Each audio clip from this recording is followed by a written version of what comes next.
live at the Fayette County Courthouse. I'm neighborhood reporter Riley Shoemaker, where the parents of missing Fruitland boy Michael Monkey Vaughn took the stand in front of their son's accused killer. The woman charged in the stolen ambulance attack on a Meridian DHS facility also appearing in court. Federal prosecutors calling this an act of domestic terrorism. And developing news tonight, a police shooting in Nampa leaves one man dead and another injured. Connecting neighborhoods across the Treasure and Magic Valleys, telling stories from within our communities. This is Idaho News 6.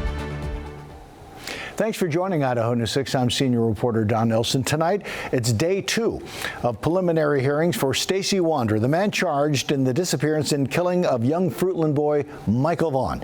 Neighborhood reporter Riley Shoemaker joins us live from the courthouse. Hey, Don. Yeah, it was a long day of testimony in the case against Stacy Wander, the man charged with kidnapping and killing Fruitland boy Michael Vaughn in 2021. Now, I am outside of the Fayette County Courthouse, and we just got out of court, and there was testimony all throughout the day, but the day began with Michael's parents taking the stand, and they were facing their son's accused killer face to face. They're arrogant, and they're dumb criminals, and they think that they're going to get away with this, and they're not.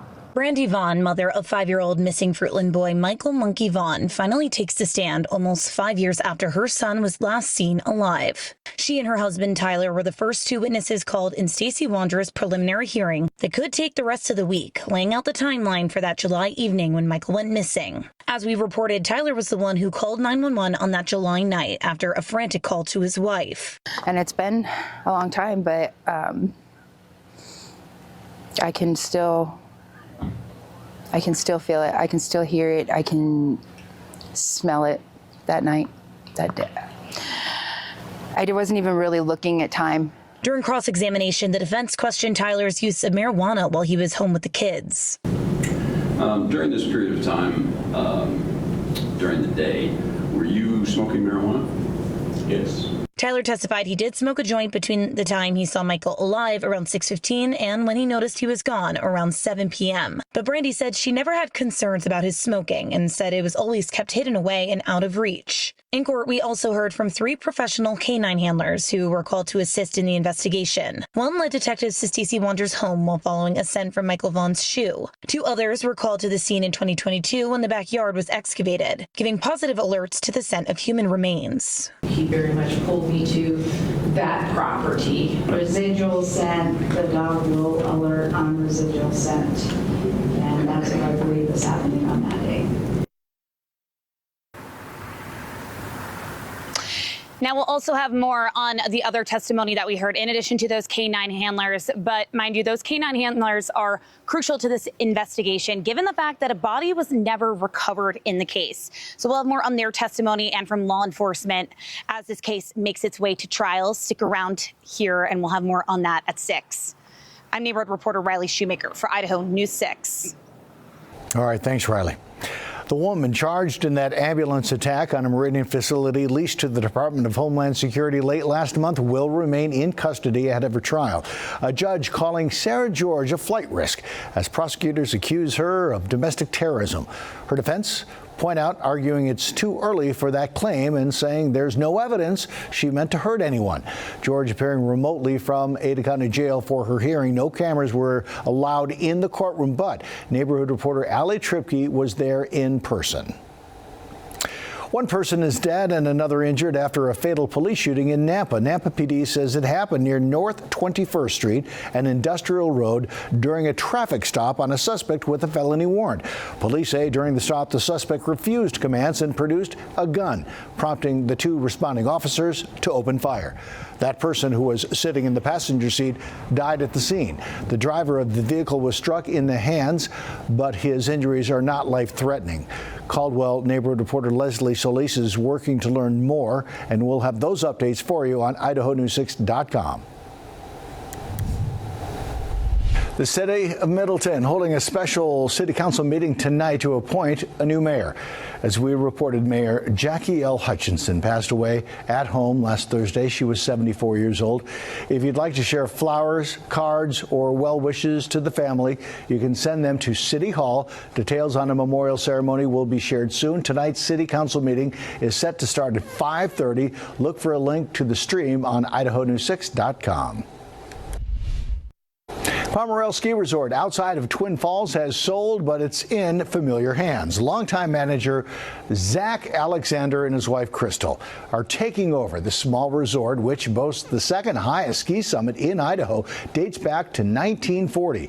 Twin Falls neighborhood reporter Joey Martin is working to bring you more details about the sale and what's next. If you have something to add to the story, feel free to reach out. Scott Dorval with your Idaho News 6 forecast.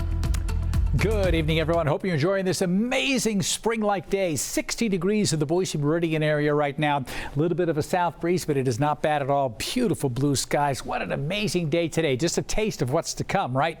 But don't get too used to it because we've got a change coming in. But look at this high temperature. 62 on Caldwell in Ontario, 61 Jordan Valley, 60 in Baker City, 45 in McCall, 50s in Idaho City. So clear skies remain. A couple high clouds will start to increase. This low cold front here to the west is the leading edge of changes, so rain likely tomorrow with a chance of some showers and thunderstorms mixing in as well.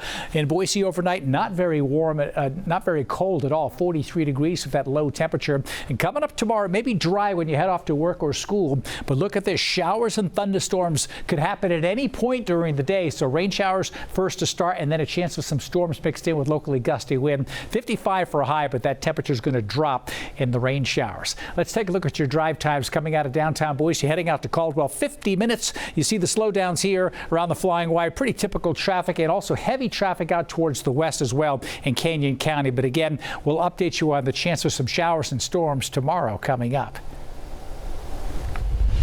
I'm Meridian neighborhood reporter Ali Tripke, and the Ada County Coroner's Office has identified the man killed in a multi-vehicle crash near Settlers Park as 56-year-old Hario Blanco Villamirzar of Meridian.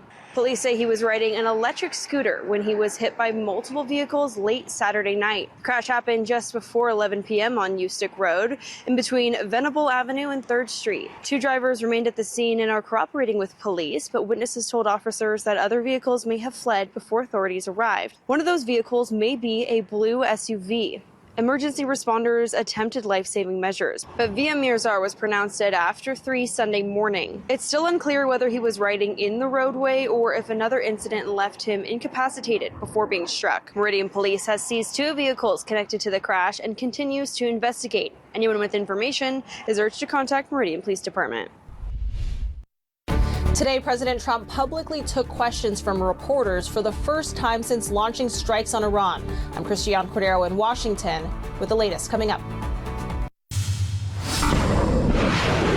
Today, for the first time since giving the U.S. military the okay to strike Iran, President Trump publicly took questions from reporters. ABC's Rachel Scott asked the president if Israel forced his hand, to which he said no, insisting Iran was a threat. I think they were going to attack first, and I didn't want that to happen. So if anything, I might have forced Israel's hand.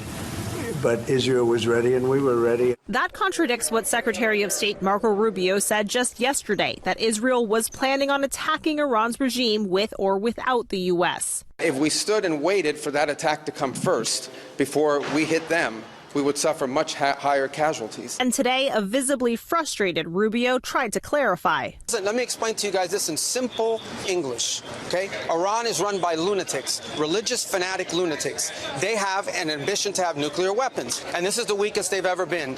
Now is the time to go after them. The administration's mixed messaging is brewing frustration among Democratic and some Republican lawmakers on Capitol Hill. Which one is it, Donald Trump? Regime change, nuclear weapons, missiles, an imminent threat to the homeland, or a preemptive strike?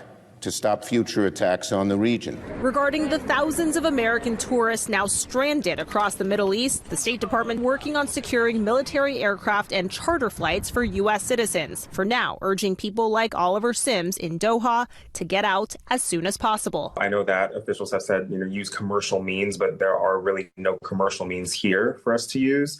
Trump was asked why there wasn't an evacuation plan for Americans in the Middle East ahead of the strikes. He responded, "It all happened very quickly." Christiane Cordero, ABC News, Washington. Dropping gas prices had been one of the few bright spots for Americans feeling the sting of rising prices and inflation, but not anymore. We're watching a pretty fast and furious increase across the U.S., and unfortunately, it's just the tip of the iceberg. America is the world's top oil producer, but Iran is top 10, and the war has shut down the Strait of Hormuz, a key conduit for other Middle Eastern oil-producing countries. We saw our biggest one-day increase in the national average since March 4 of 2022 yesterday. That was when Russia invaded Ukraine. President Trump has said the Navy could escort oil tankers through the strait if necessary. In Idaho, gas prices have jumped about 10 cents per gallon over the last week. I'm TPD meteorologist Scott Roval. This cold front is going to bring some rain into the region, at least for the valley, with snow in the mountains. We'll talk about how much precipitation comes in. Plus, when does it clear? What's in store for next weekend? Coming up next. Scott Dorval with your Idaho News 6 forecast. Well, if you were up very early this morning, you may have seen this sight, that bright full moon we saw last night just before it was setting this morning. Actually, a few hours before, at about 4:30, we were at the peak of our total lunar eclipse, the shadow of the Earth passing across the moon. This picture taken by Cody Cameron. He told me months ago, he says, I'm going to be staying up pulling an all-nighter for this, and I'm going to show you exactly what the moon looks like. And so here it was. He stayed up all night. He said battling some of the fog in some places, but we had clear skies for the most part.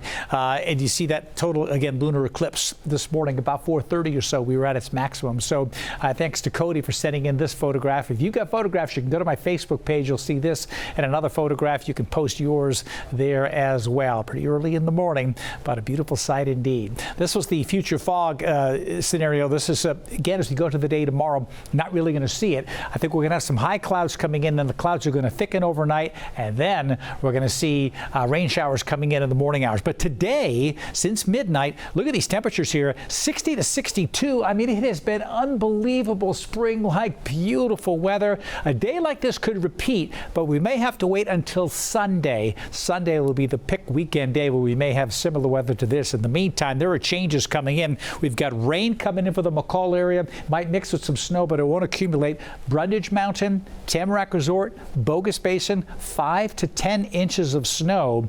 And so this will be a good shot of snow coming in for the ski areas and get some spring skiing. And after that, it's going to be getting chilly. We'll end with some snow in McCall. We're going to get a little accumulation here or there, but nothing major. Could end up having an extra inch or so at times as we go through, say, late Wednesday night, Thursday, and a couple of snow flurries on Friday. I still don't think Saturday is going to amount to much, but Sunday, the better of the two weekend days. Getting colder by Tuesday of next week. Here's the clear weather across southern Idaho. This cold front signifies the leading edge of a system coming in offshore. This trough line right here, which you really could draw out this little area right here. This is vigorous as it moves in. So the frontal system comes in the morning. We get some rain showers. This trough's going to catch up, and it's going to trigger some thunderstorms. It could come in a couple of waves. So the potential is there from midday on to get thunderstorms. This is 7 o'clock in the morning. Rain along Highway 95, Weiser, Ontario, but not in Ada County. As you're heading off to work or school, it may be dry.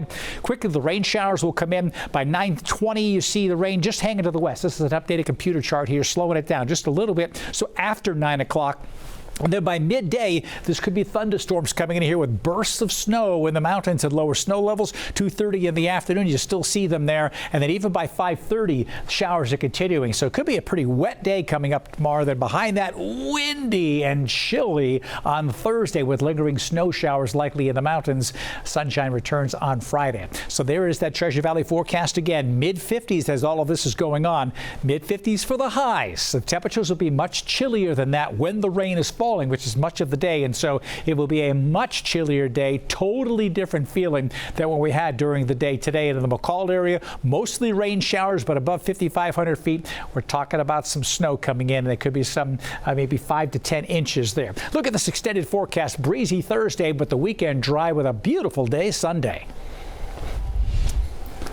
In the Boise foothills, taking a look at how a new vote could change how and where future homes are built. The Treasure Valley is growing fast, and now Boise leaders are putting a limit on how far that growth can go, voting to restrict future foothills development.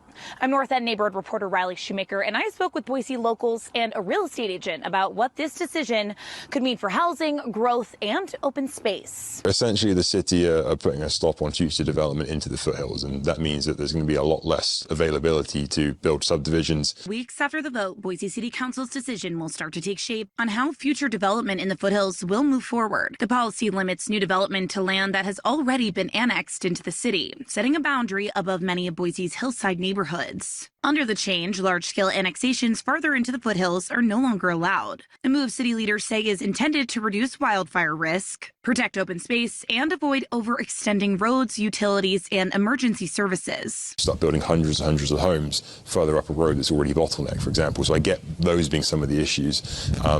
It's great for homeowners because if you own something up here already, your value is more likely going to go up. Boise realtor Elliot Hoyt says from a housing standpoint, the foothills are already one of Boise's tightest markets. The further out you get, the newer the homes tend to be, for sure. With fewer new homes expected, Hoyt says demand could push prices even higher in an already expensive area, where homes regularly reach into the millions. But for some locals, the limits are a necessary trade-off. I think that we can only expand so far into the foothills, so only having a set amount is good. Fire seasons are getting longer. That does worry me a little. Boise local John Eli works in public lands and says building closer to wildfire-prone terrain raises real concerns. Yeah, we live in the West, so the fire is a concern. I think it's important that we keep access to our public lands. So having the foothills in Boise is an incredibly unique thing that Boise has. Still, others worry limiting development could push more buyers further out of Boise, reshaping growth across the entire Treasure Valley. If you can't build more homes, you don't get more inventory. If you don't get more inventory in an already high demand area, high demand submarket, it means that you don't have as much to sell. So pricing tends to go up with that. We'll have more information in this story on IdahoNews6.com. I'm North End neighborhood reporter Riley Shoemaker for Idaho News 6.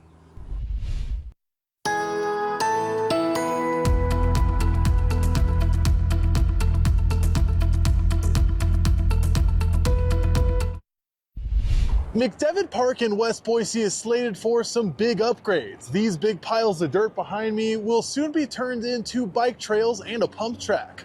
I'm your West Boise neighborhood reporter Brady Caskey, getting an inside look on the progress of the upgrade project that aims to bring new life to this part of town. It's quite the production. Bruce Hedge and his grandson Atlas have been coming to McDevitt Park for years. Since his earliest memories, since he was probably, even one, we were bringing him in the baby carriage. You may see them riding around playing follow the leader, but soon they'll have lots of new terrain to explore. Well, it's been a vacant lot for a long time. So to see that they're putting in something usable for a lot of people, I think is great. This is going to be a huge change. Boise Parks and Rec Director Sarah Arkle says the upgrades for the park were shaped by neighbors. This is the result really of a lot of public feedback and input on what folks in this neighborhood, in this part of our community wanted to see at their park. The project costs just over $1.2 million and covers a new basketball court, dog park, pump track, bike trails, new skate park features, plus a unique nature playground. We actually worked with our forestry division within Parks and Rec to acquire some of these features and repurpose some of these huge logs from trees that had to be taken out so that they can become a play area for our kiddos. Once the upgrades are complete, Arkle expects the park to become a hub for families and neighbors. And so the exciting thing for me about the amenities that we're building here is it really expands the age range of who we're servicing at this park. Bike trails and pump tracks are going to bring in kiddos and teens and their parents, hopefully. It should just be lots of fun. Yeah. If all goes to plan, the new additions to McDevitt Park will open up for neighbors to enjoy sometime in late summer. Reporting in West Boise, I'm Brady Caskey for Idaho News 6.